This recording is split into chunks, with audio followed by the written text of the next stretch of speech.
Manx Radio's Countryside is brought to you by NFU Mutual. Hello and welcome to the new series of Countryside here on Manx Radio. I'm Simon Clark. And I'm Kirree.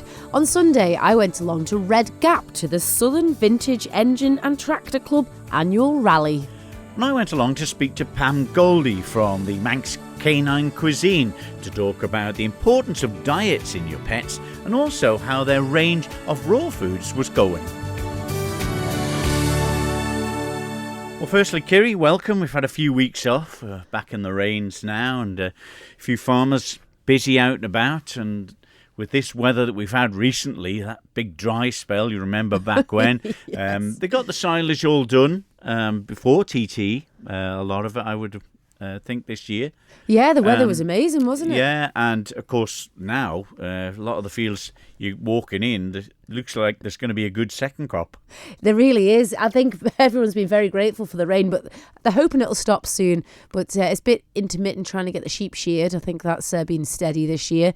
But it's just getting a balance is always tricky at the weather at the moment. Yeah, lots of the great to see lots of support for the sheep shearing competitions, particularly from the young farmers and everything that's, and the farmers that are letting them do it, to see young and old taking part in little competitions and shearing the sheep well. Really, really good. It's been a huge uptake recently in the young farmers. And also it's been really great hosting the annual shears there at the Gilker in the north, where we're actually getting to see some of the world champions. Some really great people coming to the island to take part in that shearing event. A lot of hard work has gone in to get those shearers over. But it's great, a resurgence in the youth wanting to have a go. It's a back-breaking job, but it's so essential. Yeah, and not much has changed. There seems to be one technique that's favoured over the others now, but such an important thing. You remember years ago, the people strangely had these big troughs with the sheep dip in, if people don't remember them, didn't they? Filled full of the sheep dip pesticide, the organic that was phosphorus, in. This is it. Yeah, it could be very dangerous. But lots of technology has improved, and the sheep dips don't last quite as long as they used to. So I think they're a little bit weaker these days. But it's absolutely critical given the amount of bugs and flies and pests that are around with the warmer weather. Shearing and dipping is a massive part of sheep farming life. Well, we've got a couple of things to talk about on the programme. Vintage tractor machinery, which we'll be hearing about in the second part of the programme. But your pets, particularly your domestic pets, the food that they have, everyone sort of chooses a different food for their particular animal. And I went along to speak to Pam Goldie from the Manx Canine Cuisine to find out about her range of raw foods that are on display and available to her place, and also the importance of diet for your pet. Firstly, though, I spoke to her how the Manx Canine Cuisine got going. Manx Canine actually came about started roughly about 12 years ago when my own dog became ill. She suffered from a reaction to food or environmental something or other. We took her to the vets. The vets couldn't diagnose it properly, and we took her home, and we then went on a full Google search to try and find out what's going on. And all our researchers kept coming back to fresh food and raw food and fresh food. And we tried her with this for a couple of weeks, and hey presto, it absolutely worked. So I went down a little rabbit hole then to find out, can you study in this? Can you bring it to more people? And I found a few courses online to study, and then decided I wanted to help more dogs than just my tier, and developed and opened Manx Canine Cuisine, called Manx Canine or Manx Canine Cuisine. Depending on, what part of the business, because we've expanded little sections of it now. Did they sort of ever get to the bottom of what was affecting, what was in the sort of processed sort of foods? It was. She was on a processed food, quite a highly known one. And at the time, I knew nothing about dog food like most pet parents. And we eventually found out that she reacted to chicken and grass. We took chicken out of her food, and every time she came back in from a walk, we just rinsed her belly and her paws down, and that absolutely stopped it. Really? Yeah, in its tracks completely. She spent the rest of her life, she was only about 2 then, 1.5, 2 years of age. And she sadly passed away at the end of last year, coming up to 13 years of age. And during those 13 years, she'd been a really happy, healthy dog. No other problems, no other issues. So we're really happy with the move we made and the investigating we did. And I think after that, and seeing how well she reacted to just the fresh food, I then went and had a look at how many other people are struggling with this on the island. More people than you know have dogs that have red spots or itchy spots or sore ears or sore paws or itching a lot. And that's what we wanted to try and help, literally. We spoke to a couple of veterinary clinics and we understood, especially with your wife's knowledge as well, that when vets go to college, they do no nutrition there. It's not part of their study, which is something like our human doctors. You go to the GP with a food issue, they send you to a dietitian. Our veterinary clinics don't have that availability at the moment. But over the last 10 years or so, they're starting to get that facility as a sideline to their own veterinary clinics. It seems incredible, isn't it? Because so many kids, youngsters, adults, a lot of people, you find out that they've got an allergy to something. And so obviously this is now coming to light that dogs and animals are suffering the same thing. They are, yeah. Even myself, I do. I have an allergy to shellfish, quite a serious one. So it's something that I had to remove from my food.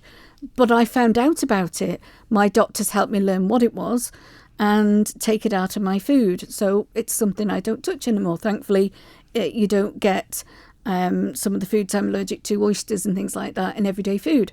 For our dogs, what goes into their food, especially the highly processed food, isn't always the same thing week in and week out. So you can't go to a shop and buy a bag of food and see on the back that there's beef and lamb and something else and buy it and think it's going to be exactly the same thing next week. Because some of the lower quality ones just put meat meal and you have no idea what that meat is. It could be chicken. If I fed it to Tia, she'd immediately start reacting and she would be miserable. Yeah. So let's have a look at providing a more healthier diet for them. Now we have the situation where they say, oh, feed my dog human food. It's not human food, it's food. Our dogs are carnivores. There's no doubt about that. Their dentition, their gastro system, their gut, everything tells us that this dog is a carnivore. This animal is a carnivore. And carnivores eat meat, real meat. And without that varied diet, they struggle with nutrient deficiencies, which, as quite a lot of people know, when you have a nutrient deficiency, it sometimes doesn't show up for a year or two. And it isn't easily linked with what's going on when it's taken over 2-3 years to appear.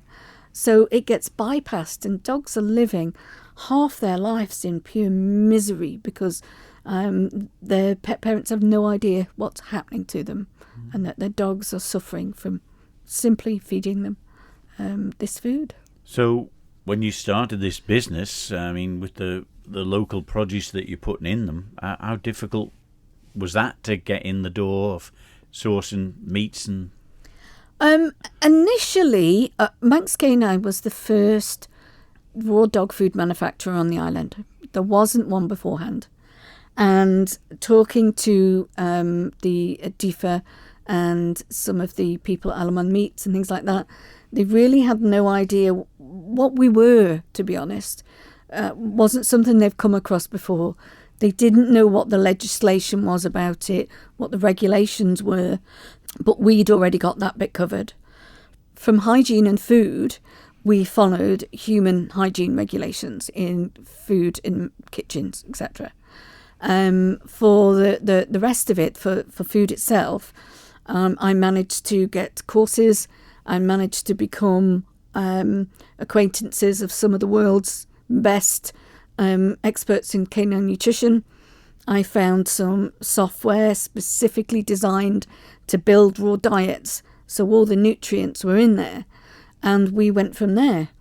Once we'd convinced all these people we were doing something brilliant, Isle of Man meats were our go-to place for the food. Right. We wanted it as Manx as possible. We know our Manx farmers produce some of the most amazing and high-quality meat anywhere in the world, to be honest. And if we were going to make our dogs healthy again, we wanted the best for them, just as we do. So we started there, and we try and include as much Manx produce as we can throughout it all. And then throughout the years, we've decided to expand some of the sections of the business. We want to do some medicinal herbs for the dogs that are really struggling. But we wanted to help many people who were struggling that didn't know anything about dog food, anything about what their pet was going through, and they can come and have a chat with us. We can have a look at what they're eating, and then we can change their diet, help them with the medicinal herbs on top. And as we all know, medicinal herbs have a growing popularity, not just for dogs, but for us humans now. Yeah. It's a form of medication that we've taken out of the whole medical system for the last 100 years or so. And we need to put it back in again because it's much more lower in side effects. It's much easier to get. It's more natural. And the body absorbs it and likes it better than some conventional medications. Well, it must be going pretty well because you're heading into a new premises. We are. We are just about finished with our new shop at the moment. It's up on Duke's Road in Douglas, at the bottom of Duke's Road. And we will have a full shop there with the raw food, with the treats, with the herbs, with the cat food as well. We do raw cat food too. And we look after puppies, we look after elderly dogs, all of it. And we will be open in hopefully 2 weeks will be our deadline for being open and inviting people down to come and have a look and see what they think. If they want more information, because obviously this seems to be a process that's growing in popularity, so if they want to speak to you and get some advice or more about what products you have, how do they get in touch? They can either get in touch through the website, they can get in touch with us on our Facebook page, but probably the best way is to email me or telephone me. Our email addresses and telephone number on the website, but it's pam@manxcanine.com, and that email will then come straight to me and we can have a chat. Some people can't get to us, so we can easily chat over the phone, over email. We've had a few consultations from people in the UK. And we had one, believe it or not, in India, strangely enough. One lady was looking for some assistance with just some stuff in India, and we managed to help a lady in India. But yeah, best way to get in touch with us, and we can help you with getting your dog on the right track then. Pam Goldie there from Manx Canine Cuisine telling us all about the various variety of raw food and treats and everything that they've got at their premises, for the varying needs of your pets. Well, this is it. They're a bit like us, aren't they? They can be intolerant to various things, like Pam was saying. But they are so important. Pets are a huge part of our lives, and they want the highest quality and the highest standards of food as well. So good on her for getting that local produce in there. Indeed.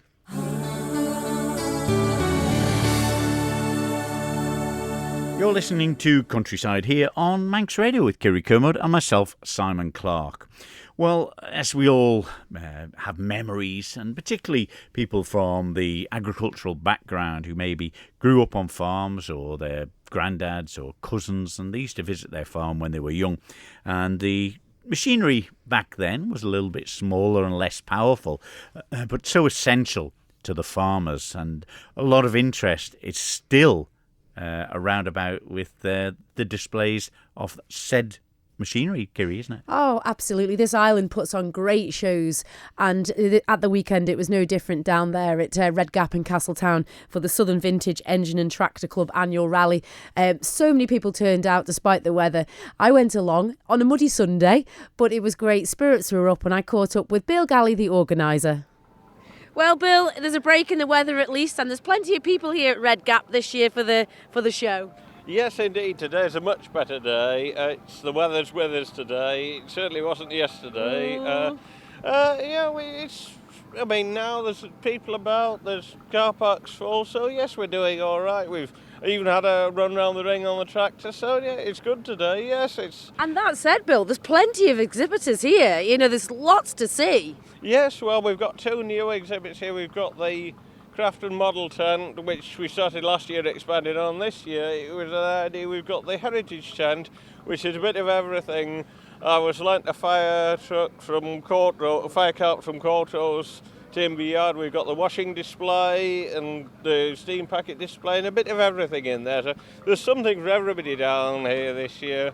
Yeah, it's certainly grown from year to year. You keep coming back with more and more ideas. The field's nearly not big enough. Well, hopefully we can fill the field. We've nearly filled the field. We've got 63 tractors this year, which is significantly up on last year. Yeah. We've got some commercials, and thanks to Steve and Tim George, it's a new one this year. We've got the military vehicles. And they are so great, aren't they? And I've seen children climbing all over them. But the one thing Tim was saying, he drove it down the road, the little tank there, with a gun sticking out and everything like that. They must be wondering what was coming. Oh, absolutely, yes. He normally keeps it a jib. He's brought it south for the summer, and I believe it was trailered down. But yes, it's something I've seen them before across, but it's the first time there's one here, so something unique to the show. Oh, it is really, really great. But it's great to see lots of good Manx food stalls here as well. I was just going to say that I must thank both our caterers this year, Sam Murray with Northern Harvest and the bus, and David Collett with Rumbling Tums. Even yesterday when it was grim, they stuck with it all day, so we're grateful for them for providing the service. And what about the show this year? Who's been doing all the winning? We've had different people out. We've had a mixture with the weddings. Some of them have gone to our visitors. Once again, our visitors from the UK have come over, and they've taken some prizes back. And a lot of them have stayed local this year. Excellent. And best in show, we had His Excellency down this morning to do with the judges to do best in show, and it's gone to a Ferguson TED local tractor and a local Mann. So it's local things that have won this year, so it's really gone really well. And was it a standout entry, do you think? Yes, I think so. We've more stuff here this year. We're down with the classic cars, but that's the weather and the state of the field. But yes, we've got more entries than we usually have, so hopefully we're going in the right direction. We can build on it for next year. This is it. Excellent. And you've got a good team of volunteers right round you here, Bill. Oh, yes, I have. The stalwarts, so every time there's anything to do, they're there. And we set up a week ago yesterday. He said, if you're available, can you come down and set up? And there was enough people. Everybody knew what to do and just got on with it. Really, really good. And I see the sponsorship every year. They keep coming back. They want to be part of this Southern Show. Absolutely. JCK are a big help to us. They did some transport for us. So we're grateful to Mr. Cubban and the team there. Bobby Sadler, Steam Packet. And you've only got to ask. If you ask nicely, you get them. They've done everything we wanted them to do. This is it, excellent. And what about your visitors from away, Bill? You know, they keep coming back year after year too. Yes, I've been back for the last 3 years. We've got Jim Wright from East Yorkshire. He's back for his second year. Him and his wife Dot. They seem to have enjoyed it. I mean, what we have a meal before the show locally on honour our UK visitors, and we'll have a goodbye meal for them on Monday. And Terry and Lee. And we've got a new member and a new visitor, a young man called Johnny Ravenhall. He's come from Stanhope, near where Terry lives. He's come for his first year and brought an engine, and he's won a prize, and they've all enjoyed it. The hospitality is excellent. That's what it must be. But no, a great little show though, Bill, and it's obviously grown and grown. Yeah. The one thing with the weather hasn't helped. It was a shame. We've only had one trip in the ring, but we missed it. We had a tractor run planned down to Gansey, but the way the field was, I said we just had to cancel it. But we'll be back for another year. Hopefully next year we'll get 2 really good dry days where the sun doesn't stop shining. This is it. Let's hope for it. Thanks, Bill. Right, thank you very much. Okay. Well, Jim, welcome back to the Isle of Man, and I see you taking home another red rosette this year. Yes, thank you. Yeah, congratulations. So what have we got here? This is a belt and piece of kit. Yeah, it's a 1L2 Gardner. It was actually a generator on a motor torpedo boat in the war. And it doesn't look, old at all. It's so well kept. Yep, I've done a complete restoration on it, yep. And what age is it roughly? 1939, 1940, I think, roughly, yeah. My gosh, and it's lovely to see the... How does it work here? You've got a copper pot on the very top of it. Yeah, that's like the radiator. Right. That's the cooling system for it. Instead of a radiator, it's just a pot of water which circulates around the engine. Yeah. And it runs beautifully, doesn't it? Our listeners will be able to hear it in the background. It's just there. It's just gorgeous.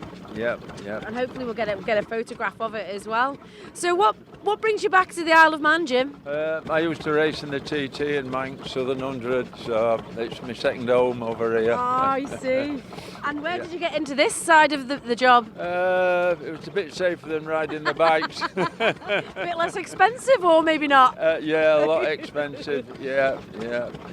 I was actually sponsored by a local guy, Bernard Lund, who's sadly passed away now. But I rode for him for a few years in the Manx. Yeah. And did you get to have a watch of the TT this year? No. Unfortunately, I was at home. I watched it on the telly, obviously. Yeah. But, and do you miss it? Oh yeah. I love it over here. Yeah. Just a shame about the weather this weekend, but can't help it. No, you really, really can't. But it's great show that the lads have put on, hasn't it? Oh yeah. Bill and his gang. Yeah, they do us really proud. Yeah. And you brought another couple of lads over with you there under the canopy. They've done a good job too, by the look of it. Yeah, the lads here, we're all sort of from, similar area, North Yorkshire. They're at Durham actually, next county up. But yeah, we all come over together, yeah. And what do you love about it? It's just, the best thing is restoring them. I'm not bothered about showing them, but I do a lot of restorations for an American guy, steam engines and what have you. Really? Yeah. Wow. So that keeps me out the pub. And what do you make of our steam trains? Oh, fantastic, yeah. I came across here 1962 the first time. Yeah. It cost me, I got a return ticket from Harrogate railway station, £5 return to Douglas. No Ferry, way. and the train to Liverpool and the ferry, and it was £5 return. Oh my word, how things have changed, but you're still coming back. Yeah. £5 wouldn't get you too far these days, though, would it, Jim? No. And it was actually, bed and breakfast in Douglas was 11 old shillings. Oh, the best memories. Really it's gone up a bit since then, though. Yeah. Do you need a mortgage now? Oh no, we won't mention it. So what's next for you guys? Are you doing a bit of touring around Britain with the shows and hobby? Yeah, I do one in Durham, Chesterley Street they call it. That's next weekend. Yeah, and then I can't remember after that. But nearly all through the summer we go somewhere on a weekend. I go to Holland and France as well. I have a truck that I won Best in Show here last year, and I take that abroad. That's got a big engine in. Yeah. Really, really good. But it's nice to get with other people and see. I bet some new stuff does even show up these days, even after all these years. Yeah, but people keep finding the old stuff in barns and hidden away in places, but it keeps coming back. It still gives you a thrill when you find some rusty old piece of what we would probably call junk, but turn out like this little beauty. Yeah, but it's as I say, they're still laid about, but it's just become rarer and rarer now. Harder to find. But and is it mostly British stuff that you'll find and restore, or is it? Yeah, mainly British stuff, but you do get some odd foreign engines, But when we go abroad, there's a lot of like French engines and Dutch engines. When we go over there, same as like in England, they're all English.